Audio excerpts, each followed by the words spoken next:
Real estate agents, here are 5 easy steps for creating social media content organically that will grow you an audience that you are actually looking for. So I'm going to talk about a couple different ways to grow an audience based off of what you're interested in. And this is based off of years of social media experience working with real estate agents, working at TikTok for a couple years and Facebook before that, or sorry, flip those. Facebook for a couple years, TikTok before that, and all the things I've learned along the way in 5, 6, 7-ish years of doing social media content for real estate agents. So let's jump right into it. And if you need a little bit of reason to believe me beyond what I just stated, here are some stats below that we've created for real estate clients. There's links below if you're interested. But let's talk about how to grow your social media audience organically.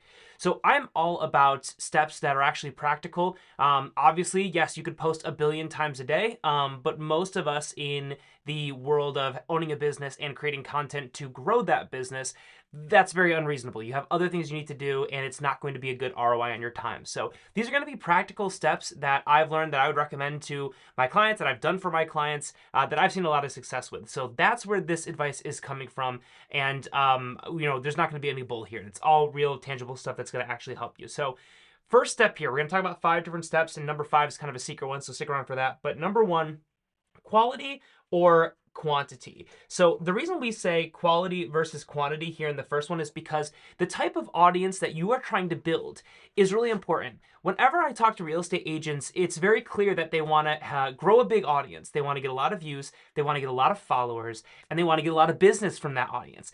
The thing about that, though, is that there are ways to grow a big audience, and then there's a way to grow an audience that's a little bit better at generating leads, for instance. Really qualified potential buyers or sellers for agents out there.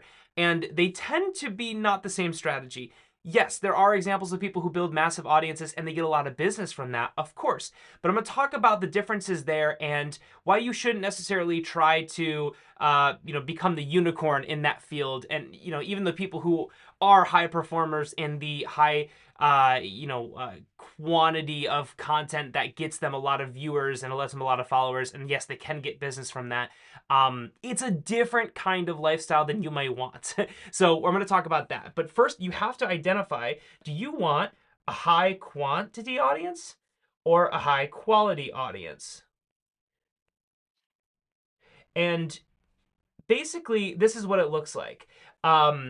If you want a high quantity audience, if you want a lot of followers and a lot of viewers on your content, that basically means that your content is going to have to be very engaging and kind of appeal to the masses. If you create content that is very appealing to a large number of people, it's a wide net that you're casting, right? Good example of this would be Mr. Beast, for instance, right? He says, I spent 100 hours in a pyramid in Gaza, or sorry, in a pyramid in Egypt. I've just read a political article before this. If you watch him say, oh, I've spent 24 or 48 hours buried underground, right? That's something that generally people will say, wow, that's super interesting. It doesn't really matter what your interests are, what your profession is, what your goals are. Anyone's going to find that somewhat appealing, right? And so that is content for the masses. And it's no surprise that Mr. Beast has the biggest growing YouTube audience in the world because he makes content that is super addicting, super appealing for the biggest number of people. And the reason he does that is because he makes money through ad revenue. Basically, he is a TV show, right? He puts out content, a lot of people view it, and then he sells ad spots and sponsorships and things like that and makes money from that. Most real estate agents, they see that audience and then they say, wow, okay, cool, I want that because I can make so much money from that. And the thing is, yes, you can make a lot of money from making a huge brand and a huge media conglomerate business. The problem is, I don't think most of you actually want that because what that entails is flying to Egypt, burying yourself underground for 48 hours. Obviously, Mr. Beast is an extreme example, but even people who are creating content for the masses who are not nearly as extreme as Mr. Beast, they are still spending all of their time creating content, brainstorming content, paying for editors or editing content themselves. Their business is creating content first and foremost. That is the entire thing.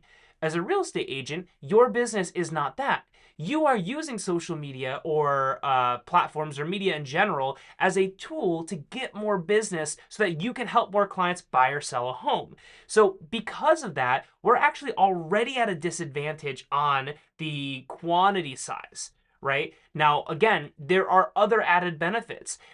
This is crazy. I talk to my real estate agents about this all the time, but we live in a world where in fact you are judged to a degree by the audience of your social media platforms that you're on.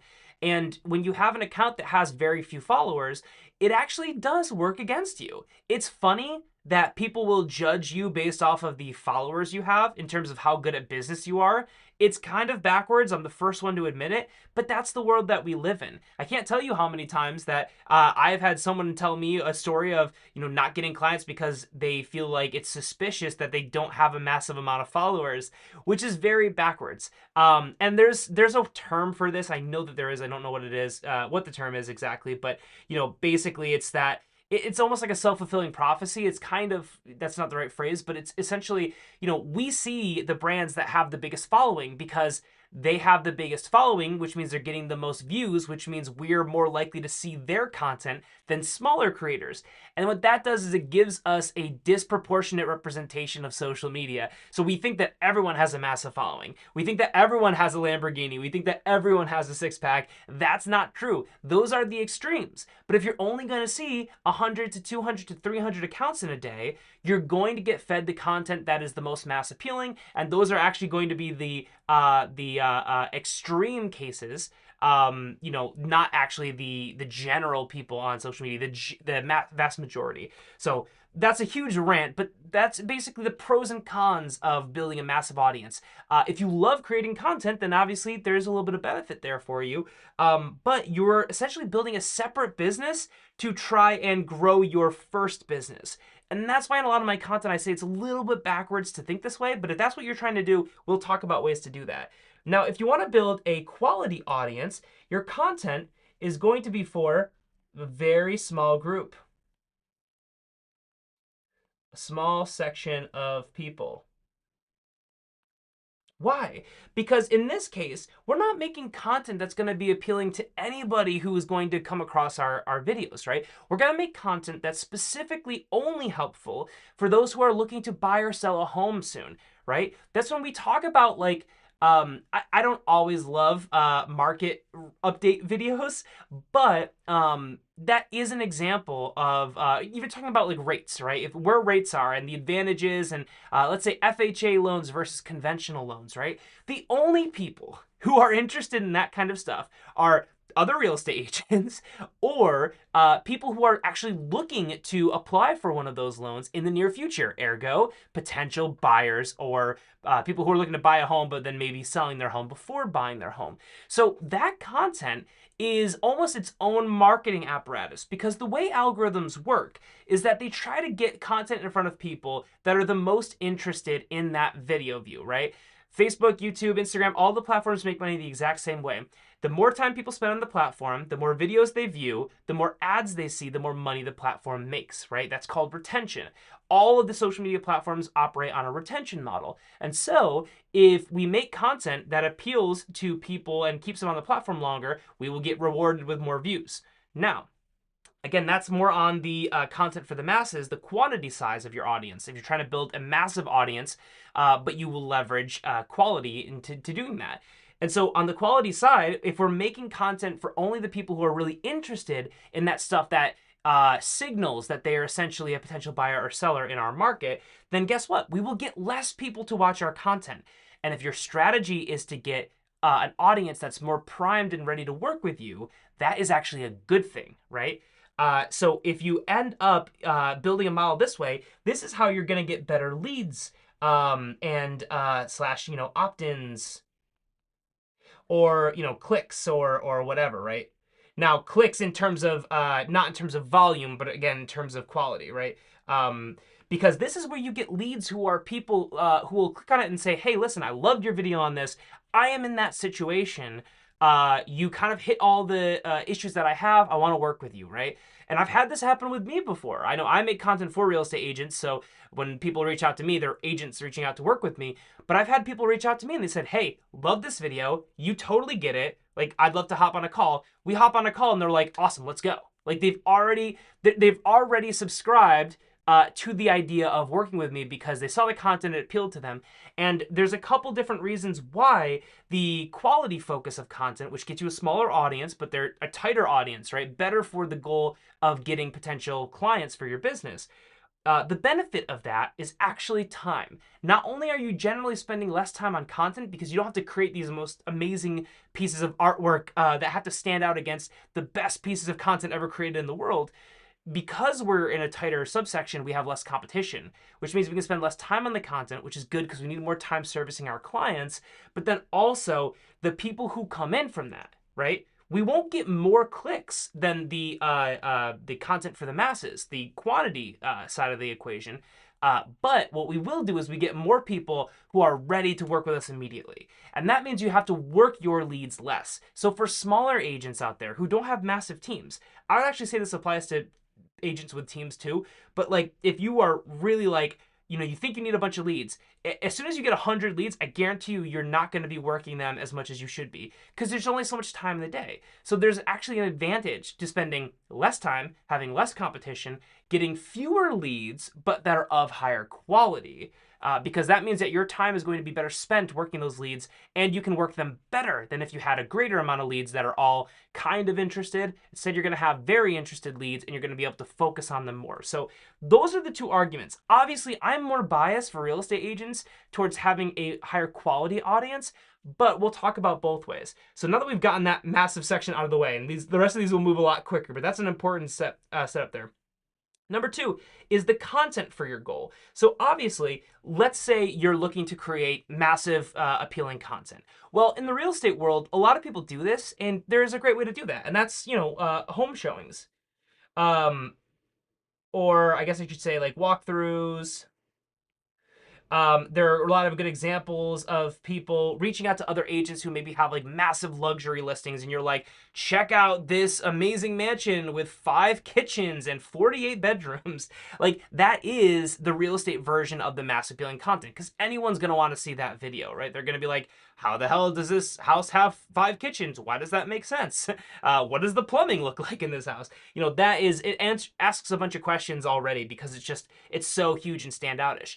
That is the kind of content that's going to appeal to the masses there. Anything that's like this crazy thing. A lot of people also will focus on their area, and they'll be like, even, the top 5 food places, the top 5 places to get a burger in, Syracuse, New York, for instance. And you'll go to these places, you'll test them out. Obviously, you're talking very little about real estate, but the Venn diagram that crosses over between potential buyers or sellers of real estate in your market and the people watching this video is that the people who watch the video about food in Syracuse are probably in Syracuse, which means that they may need to buy or sell a home. Again, it's an if, right? But that's why our quantity is bigger because we're casting a wider net, but the quality is probably going to be lower. Or at least it's diluted, right? We might have a lot of people who are high quality, but they're diluted by the fact that there's a lot of people who are just wanting to watch the video because it's entertaining, not because they're looking to buy or sell a home.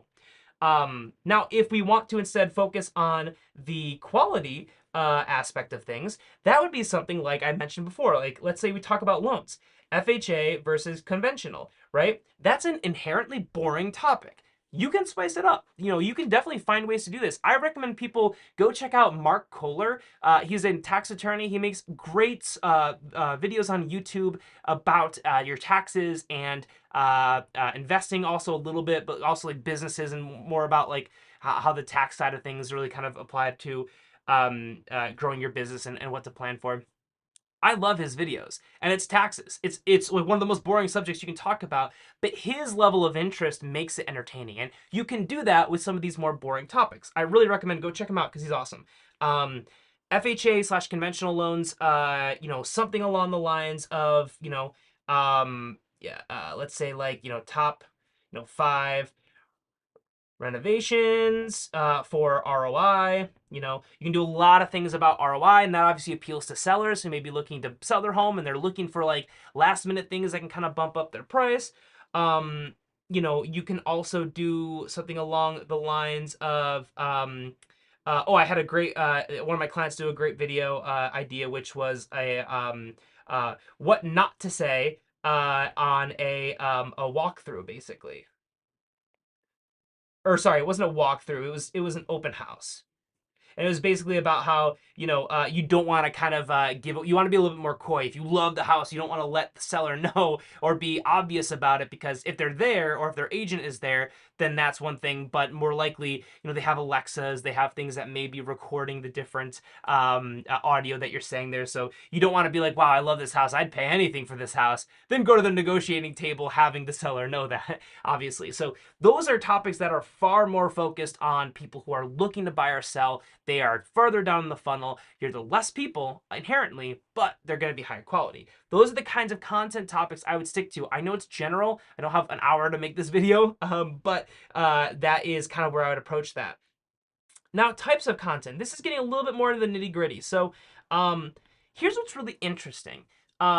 Just like how the kind of the topics that you're talking about can appeal to different audiences, also the kind of content that you're creating from a marketing standpoint will appeal to different audiences. What do I mean by that? Well, short form videos are great. They're really great for discoverability, because you can go through like 15 to 20 times more videos scrolling on a feed when they're like 60-second reels or shorts than you can going through long form videos on like YouTube, for instance, or articles on LinkedIn.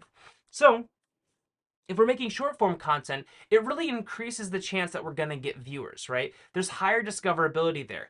But just like appealing to more people with a more general content, you're going to get more people who are less interested. Now, I'm not saying that if you're looking for a quality audience only, you should only go after the funnels with a lot of friction, where it's hard for people to watch the whole video. It's really boring topics. Obviously, you can go too far with that. The goal is to strike a balance between what you are good at and you can be consistent with, what the audience is interested in, and what's actually going to appeal to a more dedicated audience, not just the specific or not just like the masses, but specifically buyers or sellers, so we get high quality leads there. So in terms of content, I mean, if we're ranking in discoverability, we'd have short form. So that's reels, shorts, TikToks, all of those are in the same bucket, right? I would say long form video next. Primarily, I mean, YouTube is a great search engine for this, obviously. YouTube's a great place to make content.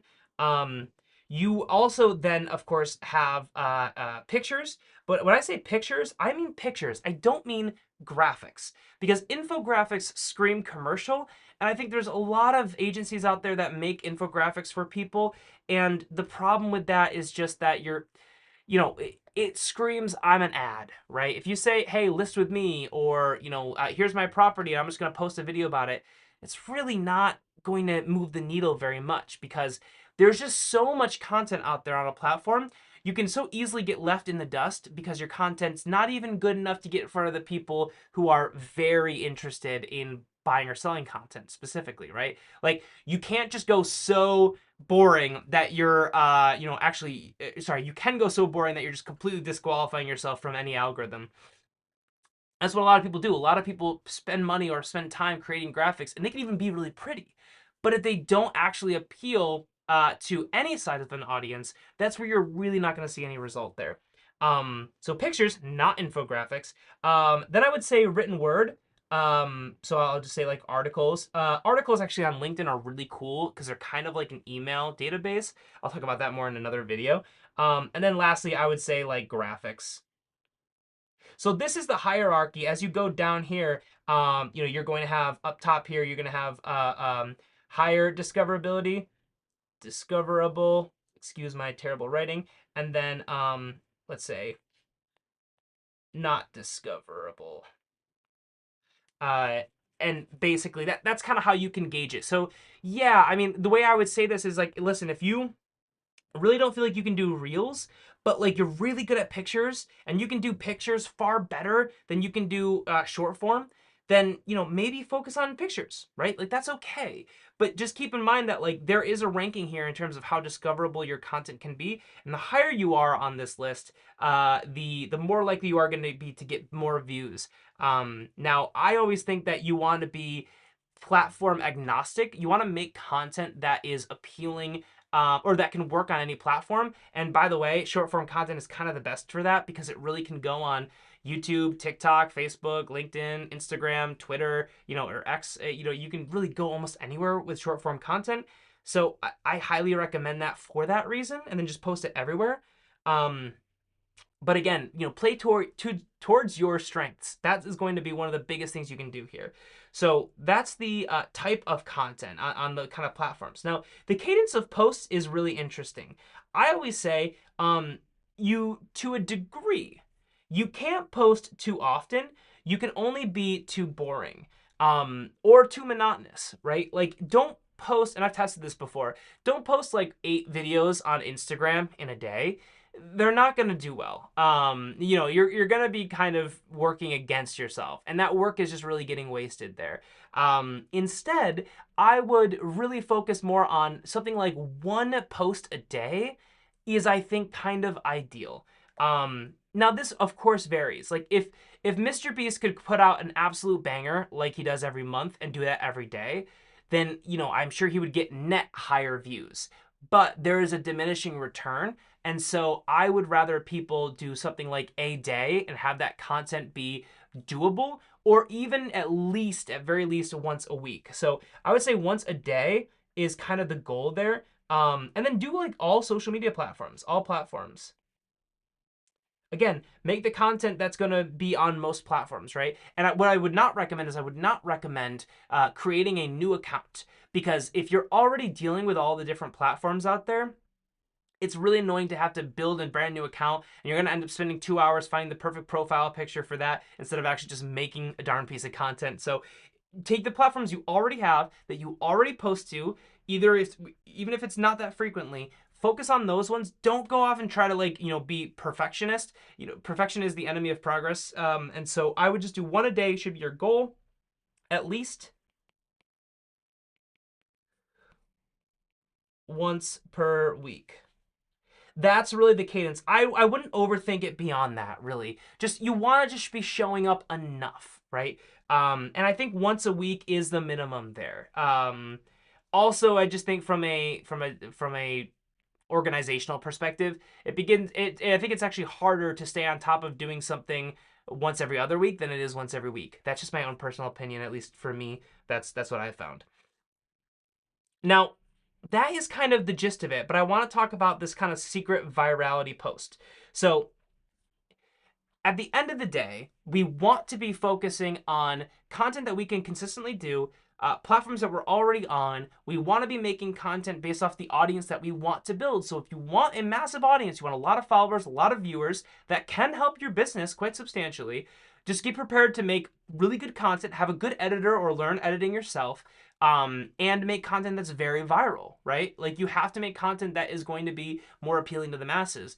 Now, if you want to have a tighter group, get less views, but have them be far more likely to actually convert into leads, and have higher quality of lead coming in, then I would really focus on the quantity still being the same, the platform still being the same, but making the content far more niche into specific buyer or seller needs.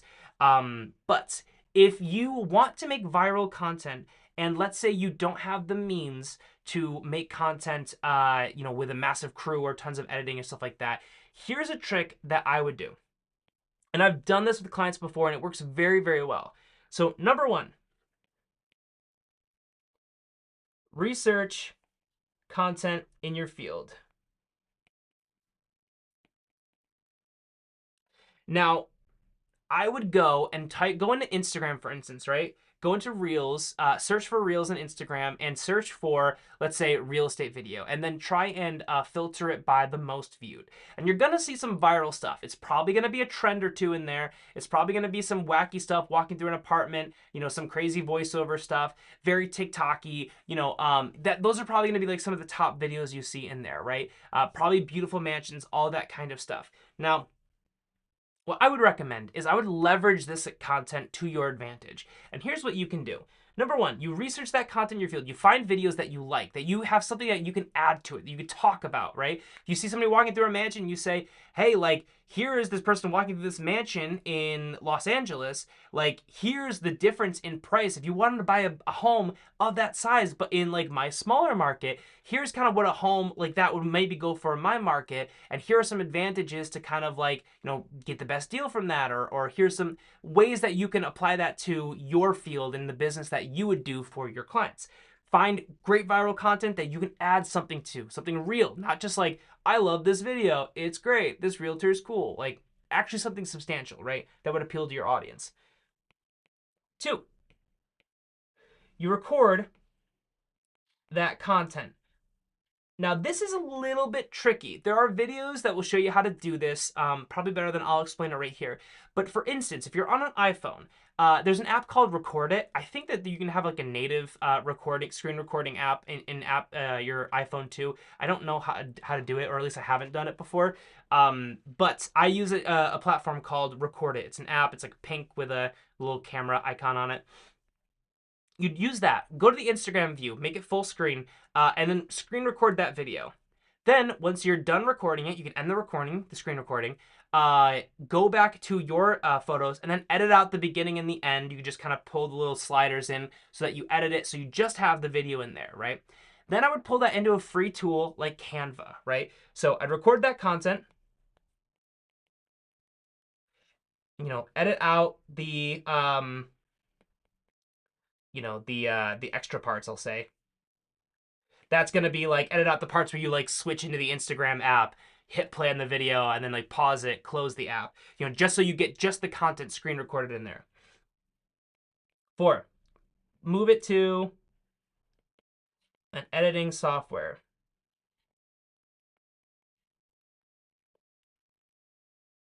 Now, once you're in the editing software, Canva's a great one. There are CapCut's fantastic. I use CapCut all the time. You use CapCut or whatever, and then what you want to do is either put like something into block. When you're recording a reel, you're going to see like the bars on the side. You're going to see bars at the top. I want you to either zoom in to get rid of that, just to make it a little cleaner, or you can edit in some stuff to cover it. There are some software where I think you can kind of AI out like some of that. The HUD, basically, like the like button, all that stuff from the screen recording. Edit all of that stuff out, just so basically the whole point of this is just to take the video that you're screen recording and make it look like it's not screen recorded, essentially. Now, don't worry. I know this sounds kind of fishy. We're going to clean it up. Don't worry. It's going to be great for all parties, including the person whose content that you're using. We move to the editing software. We edit that out. Then you want to add your bit. Ideally, a selfie style video. And the reason that we're not just doing a stitch like you would on TikTok, which you can do if you're just wanting to post on TikTok, we want to make this piece of content available on all platforms. So that's why we're going through all these steps for the editing, but I swear it's worth it, and we've seen great results with it. Edit that in, edit your bit in there. So give your 2 cents at the end of the video. So we play the original video that we screen recorded, edit it out so that we don't have all the intro stuff and outro stuff, we get rid of all like the HUD and the buttons. So it just looks like the piece of content. Record that part, jump to you talking about whatever you're going to do to add 2 cents to that. Compliment the original video person. Talk about what's going on in the video.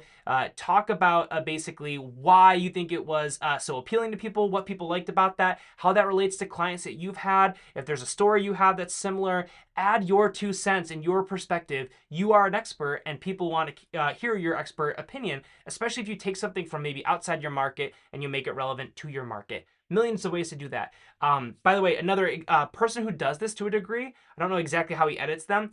Brendan Kane is a social media guy, really great. He's got an amazing book called 1 Million Followers. Fantastic book.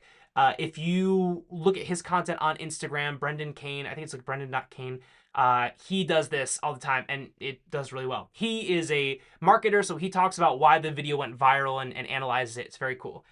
You want to take that content, once you edit in your part, use CapCut or Canva, whatever, edit that all together so it's one video. Ideally a reel, so that it can be, I think, probably 1:30 maximum. Ideally under a minute would be fantastic, just so you can definitely post it to all platforms.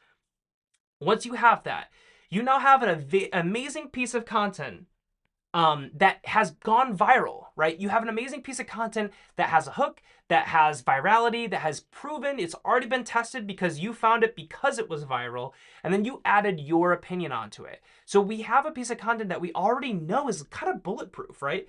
It might not do the same amount of virality as it did originally, but we know it's bulletproof, right? We know it's really good.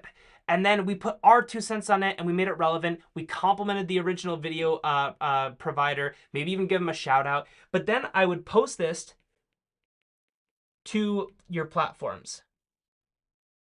And very importantly, give credit